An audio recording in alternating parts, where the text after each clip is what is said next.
You have had the cough for 3 days, a dry, periodic thing that lives in the back of the throat and announces itself at inconvenient moments.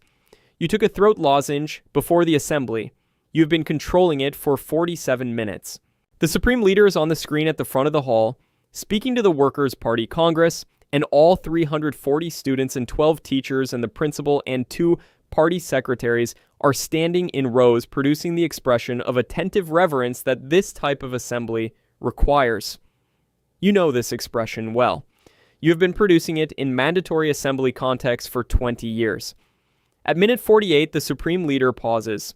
A rhetorical pause, the kind that precedes a declarative statement, and in the half-second gap between the pause and the sentence about grain production, the cough escapes.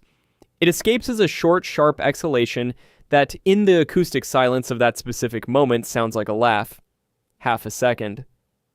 The teacher 2 meters to your right, Cho, mathematics, party cell secretary, turns his head and looks at you. The assembly continues. You continue. Your face produces the correct expression for the remaining 31 minutes of the speech. You applaud at the correct moments with the correct force. Afterward, in the corridor, with students filing past and the hall door still open, Cho speaks to you in a low voice calibrated to sound like concern. He tells you he noticed the incident. He tells you that as party cell secretary, he is required to log political behavior concerns in the school record. He tells you he wants to give you the opportunity to provide context before he files the notation. He used the word opportunity the way people use it when it isn't one. You tell him it was a cough. You say it clearly. He nods and says he will note the context. That afternoon, he classifies the incident as a level 2 political behavior concern and files the notation. You need to understand what level 2 means. Level 1 is handled internally, the school, the principal, a conversation and a record, and nothing further. Level 2 requires District Education Bureau review. Level 3 triggers mandatory BOABU involvement. The difference between Level 1 and Level 2 in Cho's notation is 2 words. He chose them precisely because a documented bureau review creates a record of the school's political vigilance, and that record protects Cho. Principal Ree calls you in the following morning before first class.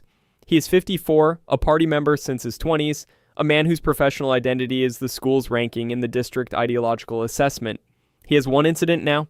He places Cho's notation on the desk and asks you to describe what occurred. You describe it. He listens with the specific attention of a man calculating exposure. He tells you the notation has already been forwarded because the level 2 classification is automatic. He did not make this decision. Cho did. Ree's hands do not touch the paper. 3 days later, the District Education Bureau sends a reviewer. Her name is Comrade Huang. She is 40-something, efficient, carrying a briefcase of forms rather than conclusions. She interviews you for 90 minutes. She asks you to describe the incident 17 times, in 17 slightly different ways, different starting points, different framings, different levels of detail. You describe it 17 times with complete consistency because the account is true, and true accounts are consistent. You believe this will help you. It has no bearing on the outcome. At the end of 90 minutes, Huang tells you she will interview 3 additional witnesses. She also tells you that her review will consider not only the incident, but the broader context. Your ideological record, your teaching evaluations, your Inminbon block monitors, residential conduct reports for the past 2 years. A half-second cough is being reviewed inside 2 years of your life. That evening, Mrs. John from the 3rd floor knocks on your door. She has been monitoring Block 9 for 16 years. Her face reveals nothing because revealing things is a professional liability. She tells you the Bureau has requested your residential conduct file. She wanted you to know before they received it, which is a form of kindness so specific to these circumstances that it almost opens something in you that you cannot afford to have opened right now. She tells you the file is clean. Then she tells you something she doesn't have to tell you.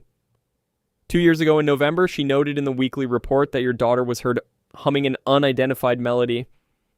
She logged it as unclassified music, no significance rating. She tells you this because the Bureau will find it and she wants you to know before you are surprised by it. You thank her. You go inside. Your daughter is doing homework at the kitchen table. You sit across from her and watch her work and say nothing about the melody. Some information protects the person who carries it and damages the person it's shared with. You learned this from your own mother, who made the same calculation about things she didn't tell you. The knowledge moves through families like this, like carried quietly, transferred without explanation. 1 week after Huang's first review, the Bureau issues its preliminary finding. Principal Ree reads it to you in his office. The incident is classified as an unresolved ideological query, not an accusation, not a clearance, a suspended classification requiring a self-criticism session before the school's political study committee, and a written ideological reflection of no fewer than 8 pages. An unresolved query stays on your record until bureau sign-off. It cannot be resolved internally. Huang retains jurisdiction. Huang contacts you for a second interview. The subject stated in the written message is the residential conduct notation regarding your daughter's melody. You read the message in the school corridor and fold it and put it in your pocket and teach 3 classes and eat lunch and teach 2 more, and do not let the message show in your face, because your face is being watched more carefully now than it has ever been watched, and you have already demonstrated involuntarily what your face does when it isn't supervised. The second interview lasts 2 hours. Huang asks about the melody. When it was heard. By whom? Whether your daughter learned it at school or at home or from another source. Whether you recognized it. Whether you have access to foreign broadcasts. You answer every question. The melody was a fragment your daughter heard from a neighbor who plays traditional instruments and was practicing something neither of you could name. Huang asks for the neighbor's name. You give it. You watch her pen write it down, and you understand in that moment that you have drawn a neighbor into a review that began with a cough, and that you did it by telling the truth, and that there was no version of this question you could have answered differently. 3 weeks into the review, your daughter comes home and tells you, in the middle of a sentence about something else while taking off her shoes, that her teacher kept her after class and asked questions about your home, what you talk about at dinner, whether you listen to the radio, whether you have visitors. Your daughter answered everything honestly because she is 11 and does not know there is another way to answer. She tells you this casually. Children tell you the most significant things in the most casual voice. That night, you write the 8-page ideological reflection, all of it, in one sitting. You write it in the precise vocabulary of someone who has spent 20 years teaching the approved curriculum and knows exactly what the document requires. You write about the cough and its physiological mechanism and the 3 days of illness and the throat lozenge and the acoustics of the hall. You write about the ideological significance of the grain production speech and the importance of collective attentiveness during the Supreme Leader's guidance. You write the remorse section with particular care, remorse not for intention because there was none, but for the disruption your body's failure caused to the solemnity of the occasion. You write it as the best student you have ever been, which is the same as the most frightened, and you do not let those 2 things be distinguishable from each other on the page. The self-criticism session is on a Thursday evening. 10 people, Cho, Principal Rai, a bureau observer you haven't met. You stand and speak for 12 minutes. The cough, the acoustics, the illness, the lozenge, the significance of the speech, the importance of the moment, the remorse. You've been a teacher for 20 years, and you have never spoken with more precision than in this room on this evening about a cough. The committee listens. Cho's face produces nothing. The bureau observer's pen moves continuously. 11 days later, the unresolved ideological query is formally resolved. The resolution document, signed by Huang and countersigned by the bureau director, classifies the incident as an involuntary physical disruption, a subclassification within Level 2, apparently created within the past year, which means this has happened before. Which means you are not the first teacher to cough at the wrong moment in the wrong silence, and you will not be the last, and the state has already created the paperwork for it because the state is always ahead of the problem. Your record is annotated. Permanent but carrying no active status. Your job is retained. Your Pyongyang residency is unchanged. Your daughter's school placement is unchanged. The neighbor whose name you gave Huang receives a separate notification requiring her to register her instrument repertoire with the District Cultural Bureau within 30 days.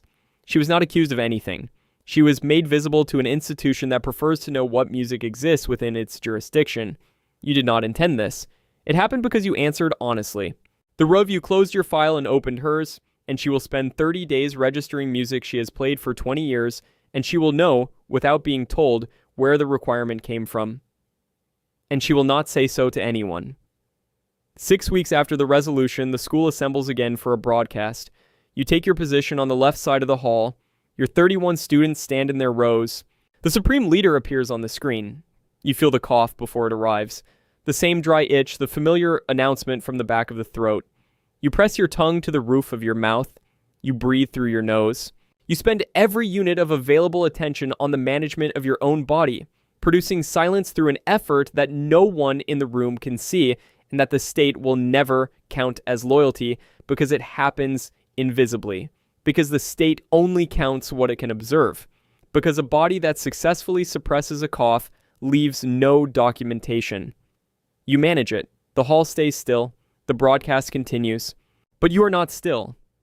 You are a woman spending everything she has on a throat. While 31 children look at the screen and a mathematics teacher stands 2 meters to your right, and the body, indifferent to the stakes and loyal to nothing but its own biology, decides what it does next without consulting anyone. Some governments ask for your obedience, some ask for your beliefs. The ones that ask for control of your face, your throat, and every sound your body makes uninvited, those are the ones that have decided there is no part of you they are willing to leave alone. If you want to see more, click the video on screen now.